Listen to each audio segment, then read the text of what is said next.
A Haitian gang has put a price on the lives of 17 missionaries taken captive in Port-au-Prince, $17 million. The ransom amounts to $1 million for each of the 5 men, 7 women, and 5 children captured by a group called 400 Nawazo as they were building an orphanage. It's a risk Haitian missionaries now face daily.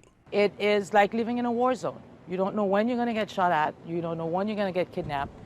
That is a very real concern here in Ohio, where many in the religiously conservative Amish and Mennonite community consider it their Christian mission to fund advancements abroad, even as many of them live much as they did in the 19th century. The ransom demand is a drop in the bucket for an organization that brings in $130 million a year in donations from around the world. But now Christian Aid Ministries has an ethical decision to make. Do they pay it and risk funding the kidnapping machine in Haiti?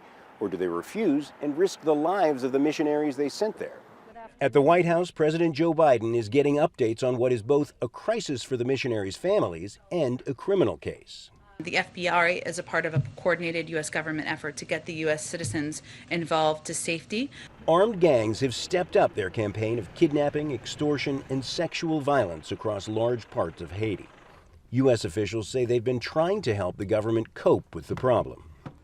We realize what a priority this is for the people of Haiti, and that's why we have provided funding to the tune of $312 million in assistance over the last decade alone to strengthen law enforcement and capacity of the Haitian National Police and to maintain peace and stability throughout the country. Even so, U.S. citizens have been repeatedly warned against visiting Haiti because of the violence and instability. President Jovenel Moise was assassinated in July, and an earthquake struck in August.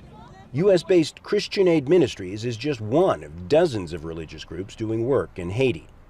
Some are now asking whether the U.S. should send in troops to rescue the missionaries, or whether the United Nations needs to expand its peacekeeping operations in a nation where hostage-taking is now, on average, an everyday occurrence.